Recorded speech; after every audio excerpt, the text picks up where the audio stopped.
कहिए कैसे हैं आप। आज की मेरी वीडियो है गर्ल्स के लिए। अब बताइए कैसी हैं आप। देखिए आज के टाइम में मुझे नहीं लगता कि कोई भी फील्ड ऐसी हो जिसमें आपकी पार्टिसिपेशन ही ना हो, और ये वाकई में बहुत अच्छी बात है। अच्छा, ना सिर्फ आपकी पार्टिसिपेशन है उसमें, ना सिर्फ आपकी भागीदारी है, बल्कि आप खुद को प्रूव भी कर रही हैं, ये तो और भी अच्छी बात है। मतलब दिली खुशी होती है, बहुत अच्छा लगता है। पर वहीं कुछ बातें ऐसी हैं जो फीलिंग्स को हर्ट कर रही हैं। पता नहीं क्या बात है, जब भी मैं अपने आसपास कुछ गर्ल्स को देखती हूँ ना, तो मतलब बहुत दुख सा होता है, महसूस सा होता है। मतलब ऐसा मुझे ऐसा, देखिए मैं आज अपने मन की बात कर रही हूँ आपसे। मुझे ऐसा महसूस होता है कि कहीं ये गर्ल्स जिनको मैं देख रही हूँ वो अपनी फ्रीडम का मिसयूज तो नहीं कर रही, नाजायज़ फ़ायदा तो नहीं उठा रही। तो देखिए एक काम करती हूँ मैं, जो मैंने पिछले कुछ दिनों महसूस किया, मतलब जो मेरा अनुभव था कुछ गर्ल्स को लेकर, जो मैंने देखा, जो मैंने महसूस किया, वो मैं आपसे शेयर करती हूँ। मतलब उससे क्या है कि मैं अपनी बात आपको अच्छे से बता पाऊंगी और आप भी मुझे समझ पाएंगी और उस नज़रिए को समझ पाएंगी कि हाँ वाकई में ये सही है या ये सही नहीं है। तो मैं बताती हूँ कि क्या हुआ। बात कुछ दिन पहले की है। मैं यहीं बैठी थी, कुछ स्क्रिप्ट पे काम कर रही थी, तो राइटिंग वर्क था, तो पूरी कंसंट्रेशन चाहिए होती है। तो इधर की तरफ ना खिड़की खुलती है, यहाँ से कुछ आवाज़ें आ रही थी और लगातार आ रही थी। मैंने ना 4-5 मिनट 5-7 मिनट वेट की कि चलो चुप हो जाएंगे, आती रहती है, चलती सड़क है तो आवाज़ तो आएंगी, तो भाई चुप हो जाए ताकि मैं अपना काम ध्यान से कर सकूं। लेकिन आवाज़ आनी बाहर से बंद नहीं हुई। इतना लग रहा था कि एक लड़की की आवाज़ आ रही है और वो भी लगातार। तो मैं उठ के बाहर चली गई। बाहर मैंने गेट खोला, मैंने क्या देखा, एक लड़की स्कूटी पे बैठी हुई, यंग गर्ल थी, कॉलेज की गर्ल, स्कूटी पे बैठी हुई थी। अच्छा, किसी से फ़ोन पे बात कर रही थी। हाँ हाँ बाबा, लव यू 2 3 4, पर मैं कल नहीं आऊँगी क्योंकि कल संडे है। मतलब जो उसकी बातें हो रही थी वो मैं आपको बता रही हूँ कुछ कुछ। अच्छा, उसने बोला कि नहीं आ पाऊँगी, तो अरे कितनी बार झूठ बोलती हूँ पेरेंट्स से, कितनी बार झूठ बोलूँगी, तो कल तो नहीं मैं आ रही। हाँ ठीक है, बिल्कुल ठीक है, परसों आ जाऊँगी। परसों हम उसी होटल में मिलेंगे जहाँ हम मिलते हैं, पर तुम समय से आ जाना क्योंकि पिछली बार भी तुम बहुत लेट हो गए थे, तो मुझे बड़ा बुरा लगता है अकेले इंतज़ार करना। मैं ये सोच रही हूँ ये हो क्या रहा है। मतलब पेरेंट्स अपनी बेटी को, बच्चों को पढ़ाने भेजते हैं कि कल को पढ़ लिख जाएगी, नंबर अच्छे आएंगे, मतलब अपना पेट काट कर बच्चों को पढ़ाते हैं। आज के टाइम में कोई पढ़ाई कोई सस्ती थोड़ी ना है, कितनी महंगी पढ़ाई है। फिर बच्चों को सारी फैसिलिटीज़ भी दे रखी हैं, स्कूटी दे रखी है लड़की को, और ये क्या कर रही है। मतलब बजाय काम करने के, बजाय पढ़ाई करने के, इसने तो इश्क को ही अपना काम बना रखा है, जबकि इसको काम को अपना इश्क बनाना चाहिए था। ये क्या कर रही है। मतलब पेरेंट्स से सोच रहे हैं बच्ची जा रही है, कॉलेज जा रही है, बड़ा नाम करेगी, बड़ी ऑफिसर बनेगी, ये सोच रहे होंगे शायद उसके पेरेंट्स, और ये क्या कर रही है, तो गर्दन झुकाने वाला काम कर रही है। कल को कुछ ऊंच नीच हो गई, इस तरह से जो बिहेव कर रही है दूसरे लड़के से, ऐसे छुप छुप के, और पता नहीं कितनी देर से बात कर रही है। ये तो मैंने देखा, उसके अलावा भी तो करती होगी, और मिलते भी हैं ये। तो ये चीज़ ना बहुत, मतलब यही लग रहा था मुझे कि ये जो फ्रीडम, देखिए पहले टाइम में फ्रीडम नहीं मिला करती थी तो बहुत लड़कियों के सपने खत्म हो जाते थे, मर जाते थे, टूट जाते थे। आज ये फ्रीडम मिली है तो हम इस तरह से इसका यूज कर रहे हैं, ये कर रही हैं हम। अब जैसे सोशल मीडिया की बात ले लीजिए, अच्छी बात है कि आप एक्टिव हैं, पर आप ये क्या कर रही हैं कि अपनी पर्सनल बातें, अपनी प्राइवेट बातें, इवन अपनी प्राइवेट पर्सनल फोटोग्राफ्स आप किसी को भी दे रही हैं। देखिए किसी से भी मत शेयर कीजिए अपने दिल की बात। यहाँ पर कागज़ भी हर सुबह अखबार बन जाता है। ये जो है ना, अपनी फीलिंग्स, इस पर कंट्रोल कीजिए। जज्बातों को, अपने जज्बातों को किसी के भी अधीन मत कीजिए। खुदा और खुद के अलावा किसी पर भी यकीन मत कीजिए। बहुत संभल के चलना है आपको। क्या कर रही हैं ये। और अगर आप ये सोच रही हैं कि मुझे तो कोई फ़र्क नहीं है, मैं तो इंडिपेंडेंट हूँ, मतलब मैं किसी के ऊपर डिपेंडेंट नहीं हूँ, मैं खुद जॉब करती हूँ, अपना खर्चा चलाती हूँ, मैं कैसे भी रहूँ, बहुत अच्छी बात है। यकीन मानिए मुझे बहुत खुशी होती है जब गर्ल्स अपने पैरों पे खड़ी होती हैं, और ये ज़रूरी भी है। पर अपनी एक लक्ष्मण रेखा होनी चाहिए कि नहीं होनी चाहिए, कि आप बिल्कुल आज़ाद हैं, कुछ भी कर सकती हैं, एक बाउंड्री नहीं सेट कर सकती हैं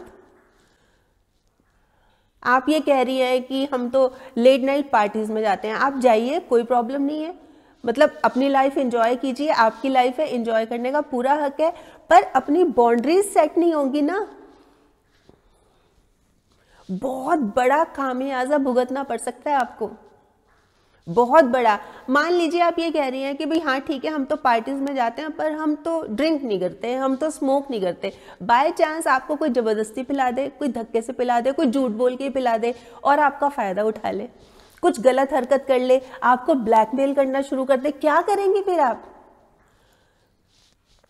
देखिए मैं आपको एक बात बताऊं, अगर हमारा धन चला जाता है, पैसे चले जाते हैं ना, तो समझ लो कुछ नहीं गया, हमारी सेहत चली गई, स्वास्थ्य चला गया, तो चलो कुछ गया, लेकिन अगर हमारा चरित्र चला गया ना, सब कुछ चला गया।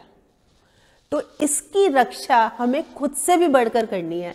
आपको पता है ये जो हमारे 16 श्रृंगार होते हैं, 16 श्रृंगार, ये तो पता ही होगा ना आपको, 16 श्रृंगार होते हैं, इसमें सबसे पहला श्रृंगार कौन सा होता है?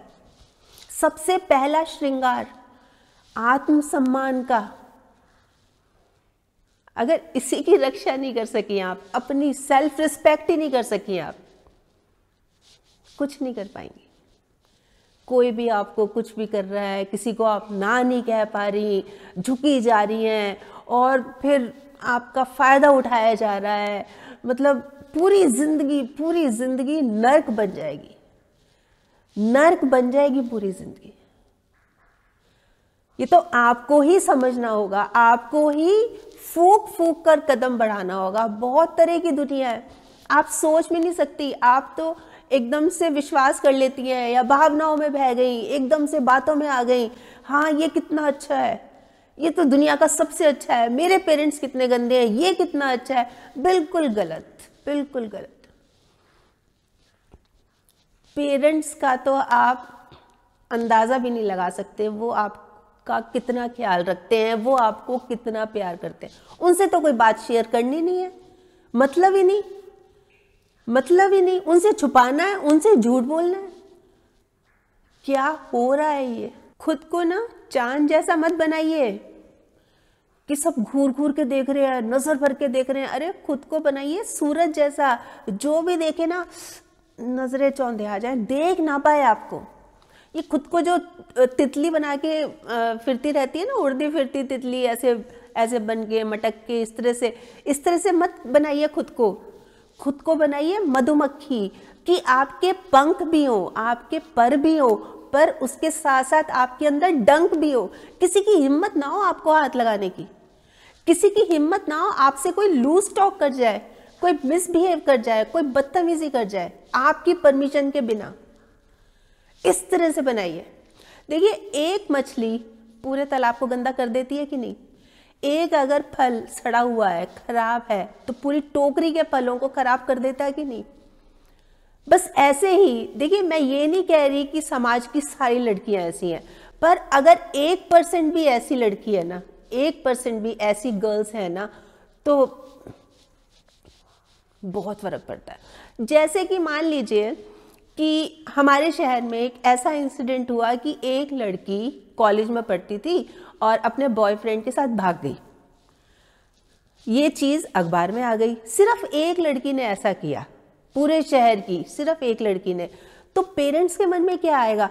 हम अपनी लड़की को नहीं पढ़ाने भेजते, हमारी लड़की को हवा ना लग जाए, कहीं हमारी लड़की ना बिगड़ जाए, कहीं हमारी लड़की को ये ना हो जाए। मतलब हम क्या है ये नहीं सोचते कि अगर हमारे शहर की एक लड़की IAS ऑफिसर बन गई तो कल को हमारी लड़की भी बन सकती है। ये नहीं सोचेंगे हमारी लड़की भी ऐसी बड़ी ऑफिसर बन सकती है। अच्छी बातें नहीं आती मन में, हाँ पर वो भाग गई तो मेरी लड़की ना भाग जाए, हम इसको नहीं पढ़ाते, इसको हवा ना लग जाए। मतलब ये फीलिंग आती है पेरेंट्स के मन में। फर्क पड़ गया ना। जहां एक लड़की बहुत सारे सपने लेके बड़े हुई है कि मैंने ये भी करना है बड़े होके, मैंने ये भी करना है, मैं ये बनूंगी, मैं वो बनूंगी, वही खत्म हो जाते हैं, सपने बिखर जाते हैं, टूट जाते हैं जब दूसरी लड़की कुछ गलत करती है और पहली लड़की के ऊपर रोक लग जाती है कि नहीं तुम नहीं निकलोगी, तुम घर के अंदर रहो, बैठी रहो तुम घर के अंदर। उस बेचारी का क्या कसूर? फर्क किससे पड़ा? उस गलत लड़की से पड़ा। हमें कोई भी ऐसा काम नहीं करना जो सही ना हो, जो गलत हो, मतलब जो हम चोरी से कर रहे हो, जो हम छुप के कर रहे हो, जिसको करने से हमें किसी को झूठ बोलना पड़ रहा हो, बिल्कुल नहीं करना। और ये टाइम हमारा है खुद को प्रूव करने का, कुछ बनने का, क्योंकि अगर इस टाइम में हम कुछ बन गए, कुछ हम अपने आप को प्रूव कर दिया, साबित कर दिया, सारी जिंदगी बहुत बढ़िया बीतेगी हमारी, सारी जिंदगी। नहीं तो ऐसे दुखों के बादलों में हम घिरे रहेंगे ना कि पूरी जिंदगी इससे बाहर नहीं आ सकते। अरे क्या कर रही हैं हम? हमें पेरेंट्स को प्राउड फील कराना है। हम जहाँ जाएं तो देखो ये है उनके पापा मम्मी, ये है उनके पापा, मतलब उनका जो सीना है ना गर्व से चौड़ा हो कि देखो ये मेरी बेटी है। और भगवान से ये प्रार्थना करें कि हर जन्म में मुझे ऐसी ही बेटी मिले। और कहाँ हम उनकी नज़रें झुका रहे हैं, मतलब इस तरह के काम करके हम उनका सिर जो है शर्म से नीचा कर रहे हैं, आंखें झुकी हुई हैं, मतलब आंखें मिला के बात नहीं कर पा रहे। वो इतनी शर्म है, इतनी झेप है कि कहाँ कमी रह गई हमारी परवरिश में, मतलब ये सोच रहे हैं ऐसी औलाद से तो बे औलाद हो जाते तो ही अच्छा था, ये सोच रहे हैं। हम ये काम करेंगे, हम इस तरह से महसूस कराएंगे। प्राउड फील कराइए उनको। देखिए, इत्र से खुद को महकाना कोई बड़ी बात नहीं है। मज़ा तो तब है जब खुशबू किरदार से आए, मतलब हमें अपनी पर्सनैलिटी, मतलब खुद को इतना दमदार बनाना है, इतना व्यक्तित्व हमारा इतना शानदार हो कि ना सिर्फ लोग हमें पसंद करें बल्कि हमें फॉलो भी करें, हमें अपनी प्रेरणा समझे कि देखो बने तो इस जैसी बने हम। ये करना है हमें, और ये करना ही है, करना ही होगा। ये हमारे लिए भी अच्छा है और समाज के लिए भी। आज पता नहीं इस तरह की फीलिंग बहुत बार आ रही थी और बहुत दुख हो रहा था। और भी बहुत बातें हैं, वो मैं और वीडियोस में ज़रूर शेयर करूंगी, पर प्लीज़, मतलब मेरी रिक्वेस्ट है आपसे, प्लीज़ कुछ करके दिखाइए। मतलब इस तरह से पेरेंट्स को लेट डाउन मत कीजिए। अपनी जो फ्रीडम आपको मिली हुई है ना, इसका मिसयूज मत कीजिए प्लीज़। वैसे बताएं आप क्या सोचते हैं इस बारे में, आपके कमेंट्स का मुझे इंतज़ार रहेगा। और हाँ, अगर आपने मेरा ये YouTube वाला चैनल अभी तक सब्सक्राइब नहीं किया तो प्लीज़ कर लीजिएगा, और इसमें जो एक बेल का बटन है ना, ये भी दबा दीजिएगा, ताकि जब भी जैसे मैं कोई वीडियो अपलोड करती हूँ आपके पास नोटिफिकेशन या मैसेज आ जाए। और अगर आपको ये वीडियो अच्छी लगी, आपको लग रहा है कि हाँ किसी और के काम भी आ सकती है, तो प्लीज़ आप इसको शेयर भी ज़रूर कर लीजिए।